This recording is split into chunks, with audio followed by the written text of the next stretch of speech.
کہ آپ نے جو غفلت کی چادر تان لی ہے، آپ جو سستی اور کاہلی کی ایک لمبی چادر تان کے سو گئے ہیں، آپ نے جو صرف ہیرو راجا کی کہانیاں سن کر اپنے لیے جنت منتقل کرا لی ہے، آپ نے جو کسی اور کہانیوں پر گزارا کر کے اپنے آپ کو مطمئن کر لیا ہے،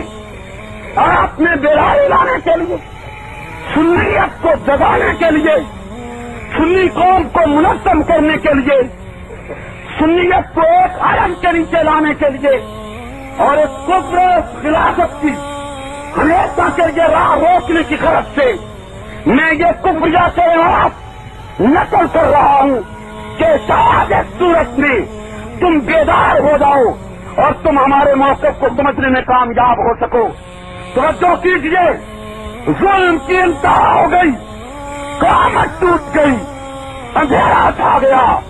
رب کا غضب جب تک دیتا ہوا نظر آتا ہے کہ آج اصحاب رسول کی ماؤں کو گندی اور ننگی گالی، جو گالی کسی عام بازاری آدمی کو بھی کوئی نہیں دیتا اور نہیں دے سکتا ہے، وہ گالی 14 صدی بعد اصحاب رسول کو، جنہوں نے بچے دیے، وطن دیا، جان دی، نیتوں کی انگلیوں کے سامنے کھڑے رہے، جنہوں نے پیٹ پہ پتھر باندھ کے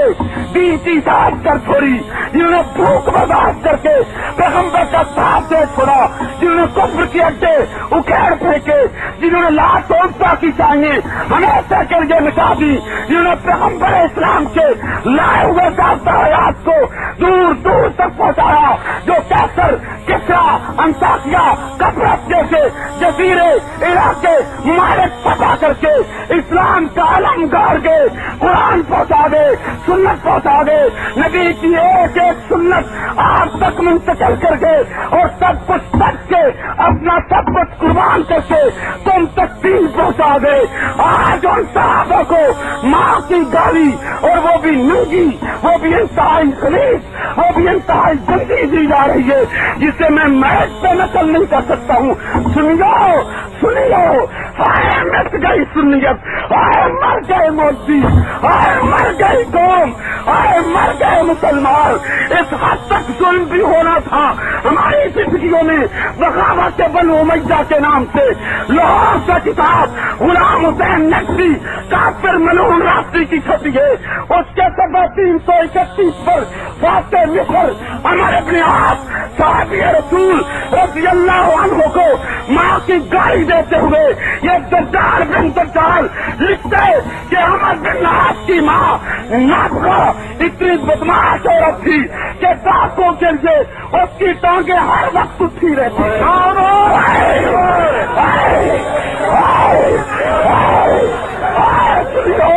کلیجہ منہ کو آتا ہے، بتلاؤ میں کہاں جاؤں، جب در پہ دستک دوں میں آج مرشد کی قبر پہ دستک دیتا ہوں، میں آج مرشد کے در پہ دستک دیتا ہوں، میں آج مرشد کے گھر دستک دیتا ہوں، مجھ کو بتلاؤ میں کہاں جاؤں۔ اس وقت تک گالی نہیں، یہاں تک کیا بنا وارث ہو گئے، 1400 سال بعد مادی گال اور ابھی اتنی گندی اور اتنی غلیظ، میں کہاں جاؤں؟ مجھے راہ بتلاؤ،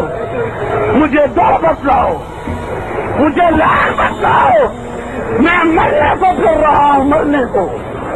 جانا چلی طرح سے میرا رب جانتا ہے، کوئی شوقہ بازی اور تسلو نہیں ہے، سچے ہو کہ یوسف مجاہد، میں نے اولاد کے نام وصیت لکھ دی ہے کہ میرا وجود بھول جاؤ، تمہارا مالک میں صحابہ کی عظمتوں کے لیے جان دے جاؤں گا، آگے رب جانے اس کی پیاری مخلوق جانے۔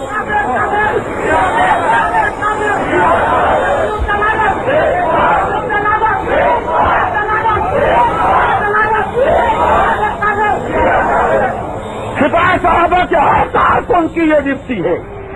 وہ مفادات سے بالا تر ہو کر ایک کفر کی راہ روکنے کے لیے لائن ہموار کرے، اپنی صفوں میں نظم و ضبط لائے۔ سنیے، یہ وہ مجبوری ہے جس کی وجہ سے میری زبان میں تلخی آئی ہے، جس کی وجہ سے مجھے مشکلات سے گزرنا پڑا ہے۔ اگر تم ہمارے اس موقف کو صحیح سمجھتے ہو تو اپنے حالات بدلو، اپنی زندگیوں میں انقلاب لاؤ، اپنی زندگیوں میں تبدیلی لاؤ، ورنہ قیامت کے دن تم رسول کو منہ نہیں دکھا سکو گے کہ اس کی پیاری جماعت نے جس نے سب کچھ قربان کیا آج ان کی ماں محفوظ نہیں۔ لاہور سے کباب اس سے بے ایمان مصنف لکھتا ہے کہ معاویہ بن ابی سفیان کی بیٹی اور اسی طرح تمام صحابہ کی بیٹیاں ایک نیا عاشق تلاش کیا کرتی تھی۔ نہ بیٹیاں محفوظ صحابہ کی،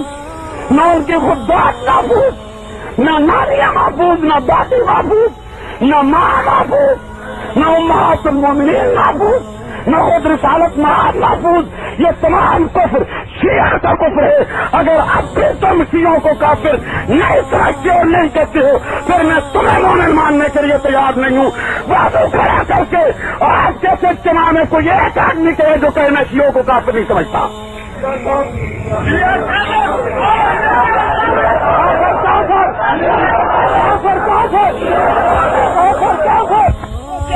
سے آئے ہو تم، پورے پنجاب کی مٹی بیٹھے ہو، پورے ملک کی نمائندگی ہے، کہیں سے ایک، کہیں سے دو،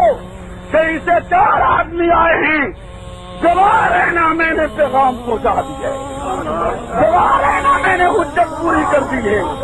گواہ رہنا میں نے تمہیں کافروں سے کفر سے مسترے کیا ہے، گواہ رہنا میں نے تمہیں بتلایا کہ صحابہ پاکستان میں مظلوم ہو گئے، گواہ رہنا کہ ہمارا یہ درد دل تھا جو تمہارے سامنے رکھا ہے۔ اللہ کے گھر میں، اللہ کے گھر میں کھڑے ہو کر لا الہ الا اللہ محمد الرسول اللہ کلمہ پڑھ کے بتلا رہا ہوں۔ ٹھہریے، کلمہ پڑھ کے عرض کر رہا ہوں کہ ہم اس میں منافق نہیں ہیں، یہ جلدے میرا کاروبار نہیں ہے، یہ رات دن کے سفر میرے پیٹ کے لیے نہیں ہے، میرا رب جانتا ہے۔ یہ درد دل ہے جو میں امت کے سامنے رکھنا چاہتا ہوں اور رکھتا چلا جا رہا ہوں، اور اس امید پر کہ کبھی اس مٹی میں درخیزی آئے گی، اس امید پر کہ کبھی یہ پودے رنگ لائیں گے، اس امید پر کہ کبھی امت میں بیداری آئے گی۔ میری زندگی میں نہ آئی تو مجھے توقع ہے میری موت کے بعد آ جائے گی، لیکن میں صحابہ کے سامنے جانے کا منہ نہیں رکھتا ہوں کہ ہم زندہ تھے تمہاری بیٹیوں کو گالیے، ہم زندہ تھے تمہاری ماں کو گالیے، ہم زندہ تھے تمہاری نانیوں کو گالیے۔ ہم کیا منہ دکھائیں گے قیامت کے دن؟ سنیو،